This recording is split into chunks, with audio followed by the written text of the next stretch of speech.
Hello students, कैसे हो आप सब। आई होप आप सब अच्छे होंगे। आईसीटी वर्चुअल क्लासरूम में आप सबका स्वागत है। मैं विकास। बच्चों क्लास 6 का मैथ्स कर रहे हैं हम।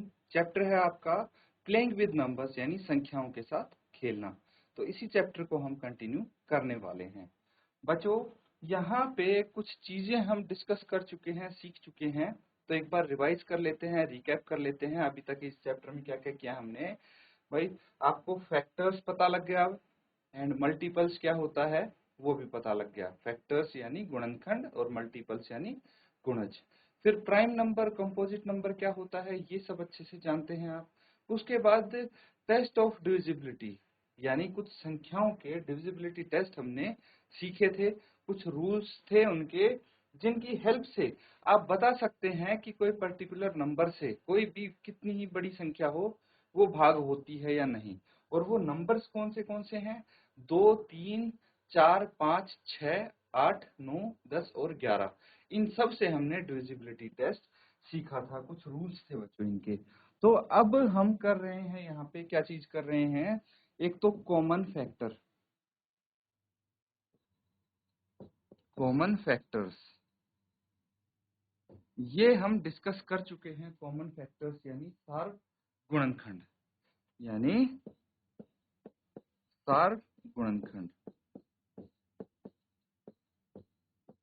ठीक है बच्चों, कॉमन फैक्टर सार गुणनखंड होते हैं।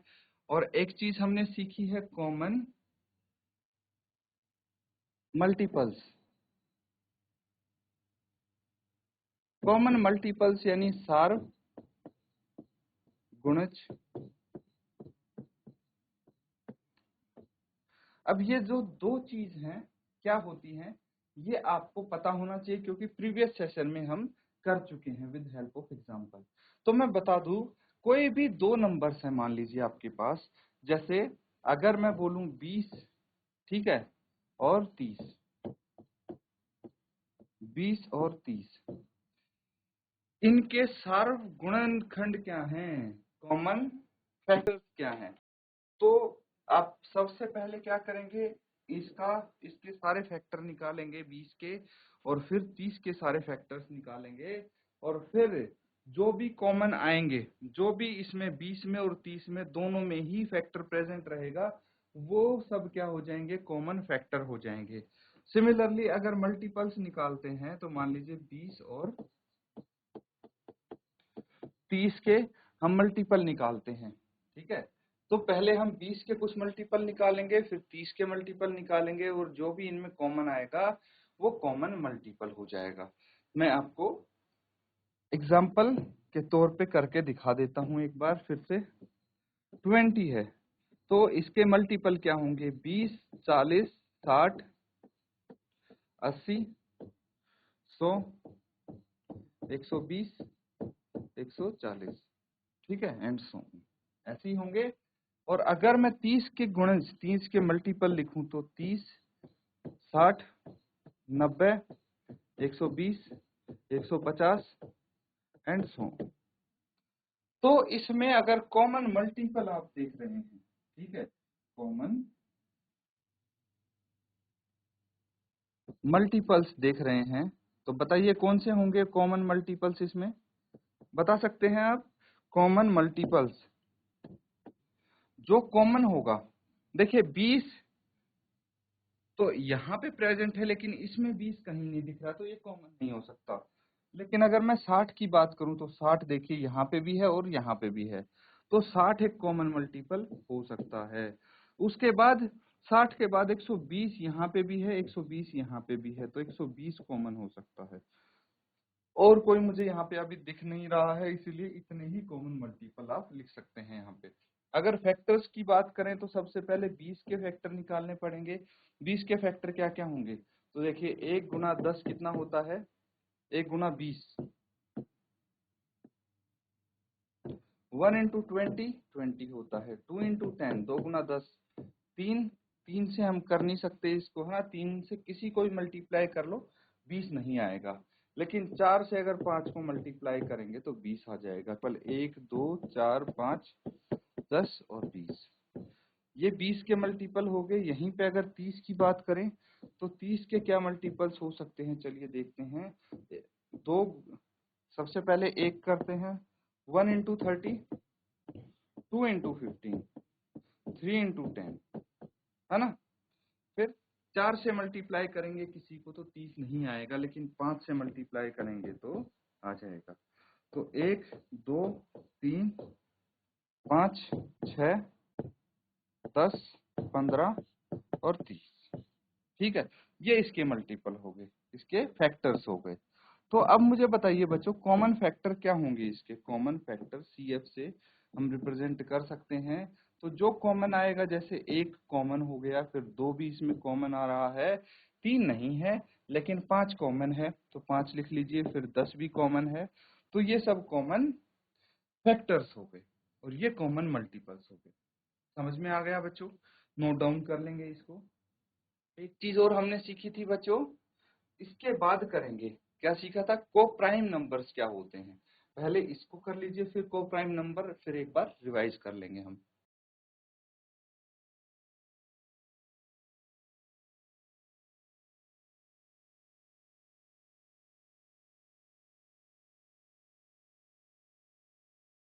तो बच्चों ये कर लिया है सबने। अब देखिए, अगर हम बात करते हैं को प्राइम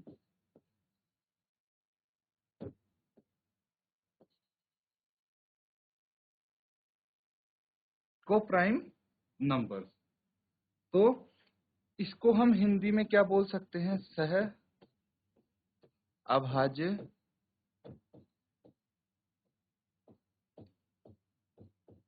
संख्याएं। क्या हो जाती हैं ये, सह अभाज्य संख्याएं। क्या होती हैं सह अभाज्य संख्याएं, ये चीज सीखने से पहले एक बार रिवाइज करेंगे आप कि प्राइम नंबर्स क्या होते हैं। ये तो सबको पता होगा, प्राइम नंबर्स यानी अभाज्य संख्याएं। क्या बोलते हैं इसको, अभाज्य संख्याएं। अब अभाज्य संख्याएं क्या होती हैं बच्चों, जिनके एग्जैक्टली 2 फैक्टर्स हों, एग्जैक्टली 2 फैक्टर्स हों, 2 फैक्टर्स, उसको बोलेंगे प्राइम नंबर्स, अभाज्य संख्याएं। और वो 2 फैक्टर कौन से होते हैं, एक तो 1 होता है और दूसरा होता है वो नंबर खुद इटसेल्फ। तो ये तो हो जाते हैं प्राइम नंबर, अभाज्य संख्याएं जिनके एग्जैक्टली 2 फैक्टर हों। लेकिन को प्राइम की जहां तक बात आती है तो बच्चे कंफ्यूज होना स्टार्ट हो जाते हैं। क्यों, क्योंकि यहाँ पे को लग गया है, सह अभाज्य। तो उसमें बच्चे सोचते हैं कि यहाँ पे सिर्फ प्राइम नंबर्स ही होंगे जो सह अभाज्य हो सकते हैं, लेकिन ये बिल्कुल गलत है। देखिए, अगर मैं बात करूं 7 और 15, क्या 7 और 15 सह अभाज्य संख्याएं हैं। तो सबसे पहले इनके फैक्टर्स चेक करते हैं, गुणनखंड देखते हैं। तो 7 में गुणनखंड क्या आएंगे, 1 और 7। 15 के गुणनखंड क्या आएंगे, 1, 3, 5, 15, यही आएंगे। तो देखिए यहाँ ये तो है एक प्राइम नंबर आपका, लेकिन ये प्राइम नंबर नहीं है। तो अब बताइए, क्या ये दोनों सह अभाज्य या फिर को प्राइम नंबर हो सकते हैं। यस, हाँ, ये को प्राइम नंबर हो सकते हैं। क्यों, क्योंकि को प्राइम नंबर होने के लिए क्या कंडीशन है, को प्राइम नंबर की कंडीशन ये है कि कोई भी 2 नंबर्स, ठीक है, कोई भी 2 नंबर्स जिनका कॉमन फैक्टर सिर्फ 1 हो, वो को प्राइम या फिर सह अभाज्य हिंदी में बोलते हैं, वो होते हैं। ठीक है, सह अभाज्य संख्याएं वो होती हैं जिनका सार्व 1 हो। ठीक है, एक सार्वभौम यानी जो फैक्टर होता है कॉमन वो सिर्फ एक ही होगा और कोई नहीं होगा। और एक क्यों होगा, क्योंकि एक तो सबका फैक्टर होता है। इसीलिए अगर हमारे पास कोई 2 कंपोजिट नंबर भी हैं तो वो भी सह अभाज्य या फिर को प्राइम हो सकते हैं। तो कोई एक ऐसा एग्जांपल बताइए कि जो कंपोजिट भी है और सह अभाज्य भी है, क्या आप बता सकते हैं। तो देखिए, एक तो 9 है, 9 क्या है, 9 एक कॉम्पोजिट नंबर है क्योंकि इसके 2 से अधिक फैक्टर हैं। फिर यहाँ पे 10 की बात करें, 10 भी एक कॉम्पोजिट है। फैक्टर्स देखिए 1, 3, 9, 10 का है 1, 2, 5, 10, ये है। तो दोनों ही कॉम्पोजिट नंबर है, लेकिन कॉमन फैक्टर इसमें सिर्फ एक है, ये कॉमन है, बाकी और कुछ कॉमन नहीं है, इसीलिए ये क्या है, को-प्राइम नंबर्स हैं, को-प्राइम नंबर। ठीक है बच्चों, तो ये होते हैं को-प्राइम नंबर्स, नोट डाउन कर लीजिए। अब कहीं पे भी आपको कुछ पेयर अगर दे दिया जाए तो उसमें पहचान सकते हैं को-प्राइम नंबर। आपको सबसे पहले फैक्टर्स निकालने हैं और फिर कॉमन चेक करना है। कॉमन फैक्टर तो आपको आते हैं, तो बस तो अगर कॉमन फैक्टर सिर्फ एक हुआ तो वो को-प्राइम हो जाते हैं। नोट डाउन कर लीजिए इसको भी, इसके बाद कुछ क्वेश्चंस करेंगे बच्चों।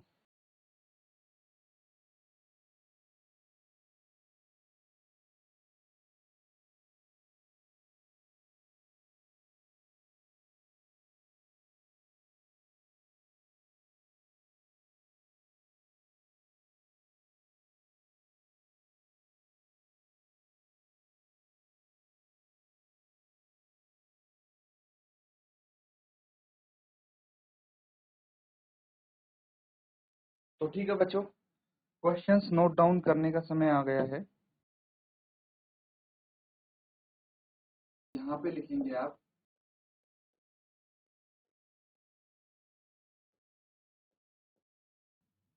निम्न के सार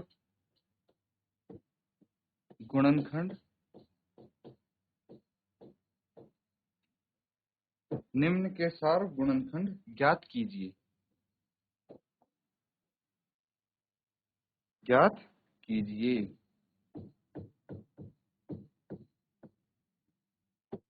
ठीक है बच्चों, क्वेश्चन लिखिए। अब इसके पार्ट्स हैं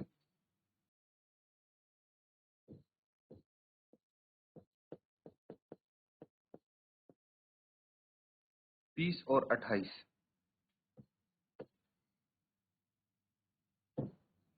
4, 8 और 12,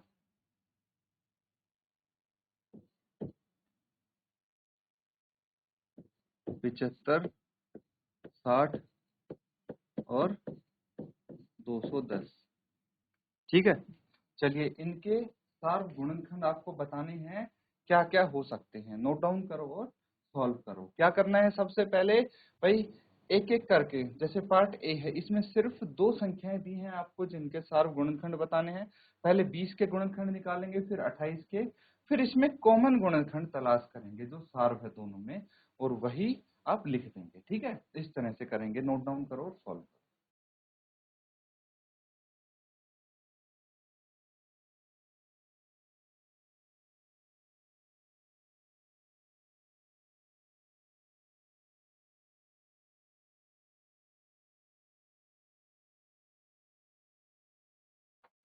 चलिए बच्चों, फर्स्ट पार्ट यहाँ पे हम साथ में सॉल्व करके देखते हैं। आंसर अभी तक आपका आ गया होगा, तो जिसका भी आंसर आ गया है वो अपना आंसर शेयर कर दीजिए।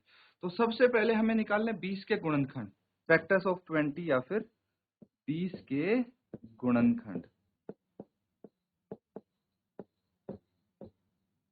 20 के गुणनखंड क्या क्या हो सकते हैं बच्चों?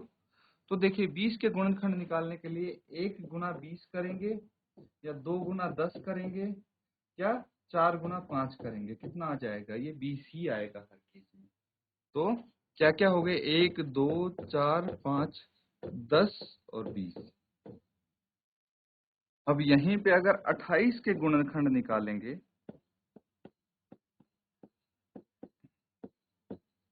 तो बताइए क्या क्या आ सकते हैं 28 के गुणनखंड? 1 गुना 28, 2 गुना 14, फिर 4 गुना 7। 4 सत्ते 28 होता है, 4 गुना 7। बस यही आएगा, और कुछ होगा तो आप मुझे बता देना। 1, 2, 4, 7, 14, 28। ठीक है, अब इसमें कॉमन फैक्टर्स देख लेते हैं, यानी सार गुणनखंड। सार्व गुणनखंड हमें निकालने हैं, तो क्या क्या हो जाएंगे ये सारे गुणनखंड इसके? जो कॉमन होगा, जैसे एक दोनों में कॉमन है, फिर दो भी कॉमन है, चार भी कॉमन है। इसके अलावा कुछ कॉमन दिख रहा है? नहीं दिख रहा है। तो बस यही तीन गुणनखंड इसके कॉमन होंगे, सार्व होंगे। इस तरह से कर सकते हैं बच्चों आप इजीली। अब देखिए पार्ट बी भी कर लें साथ के साथ। तो सबसे पहले मुझे बताइए कि चार के गुणनखंड क्या क्या होंगे? चार के गुणनखंड बहुत छोटा नंबर है, नॉर्मली आप ऐसे ही बता सकते हैं, उसमें कोई दिक्कत नहीं होनी चाहिए। एक, दो और चार। अब हम बात करते हैं आठ के। आठ के गुणनखंड, फैक्टर्स ऑफ एट। क्या क्या होंगे आठ के गुणनखंड? एक, दो, चार, आठ। और कोई तो नहीं होगा? एक, दो, चार और आठ। उसके बाद अगर मैं 12 की बात करूं, 12 के गुणनखंड क्या क्या होंगे?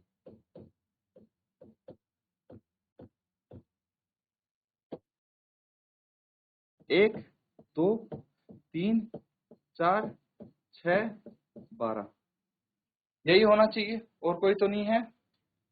चलिए अब सबके गुणनखंड लिख लिए हैं, तो सार्व गुणनखंड क्या हो जाएंगे? कॉमन क्या है वो देख लीजिए आप। सार्व गुणनखंड बता सकते हैं कॉमन क्या है?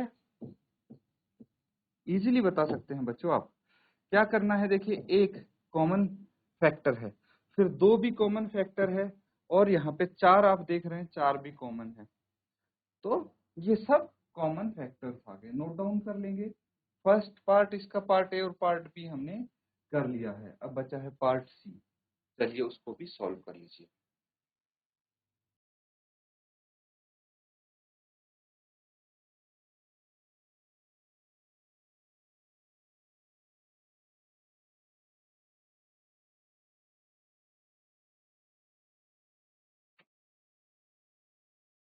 तो ठीक है बच्चों, ये कर लिया सबने।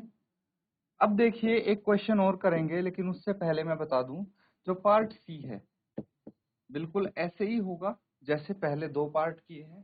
बस इसमें फर्क क्या आ जाएगा? थोड़ा सा लंबा है, क्योंकि ये थोड़े ही बड़े नंबर्स हो गए। 75 के आपको सभी गुणनखंड लिखने पड़ेंगे पहले, फिर 60 के सभी गुणनखंड, फिर 210 के सारे गुणनखंड लिखने पड़ेंगे, और उसके बाद उनमें जो कॉमन होंगे वो आपको बताने हैं। ठीक है बच्चों, चलिए एक क्वेश्चन और नोट डाउन कीजिए आप।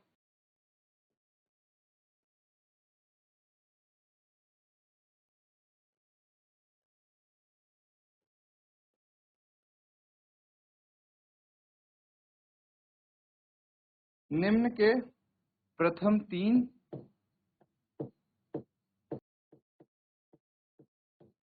गुणज लिखिए।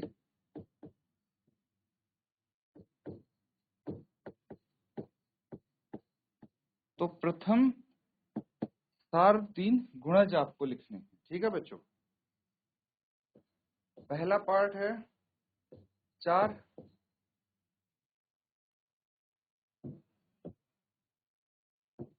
6 और 8। और जो इसका पार्ट बी है वो है 12 और 18। चलिए जल्दी से नोट डाउन कीजिए और इसको सॉल्व कीजिए।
तो बच्चों यहाँ पे क्या करना है, सबसे पहले 6 के, ठीक है, सॉल्यूशन सॉल्व करते हैं इसको।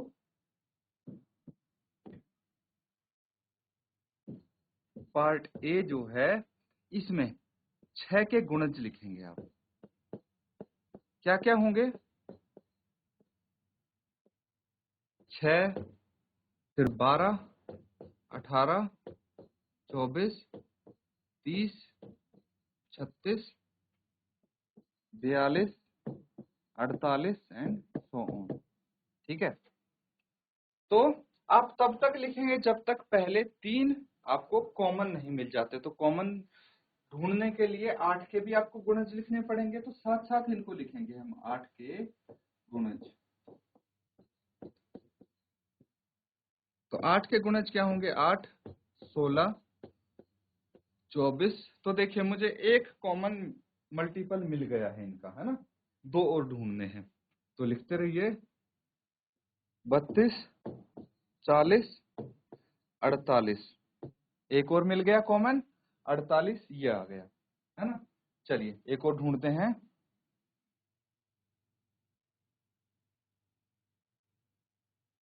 48 के बाद अगला इसका गुणज आएगा 56, है ना। 56 के बाद 64, 64 के बाद 72 एंड सो। तो इसका भी आप लिख लेंगे 6 के मल्टीपल्स। 48 के बाद क्या आ जाएगा, 48 के बाद 54, 60, फिर 66, फिर 72 एंड सो। तो देखिए सार्व गुणज हमें मिल गए हैं। सार्व गुणज कौन से हैं, सबसे पहले 24, 48, 72। प्रथम 3 सार्व गुणज आपने ढूंढने थे वो ढूंढ लिए हैं। इसी तरह से पार्ट बी करेंगे, लेकिन ये अपने होमवर्क में करेंगे क्योंकि एक हमने यहाँ पे कर लिया है, और बिल्कुल ऐसे ही आपको मल्टीपल सीखने हैं।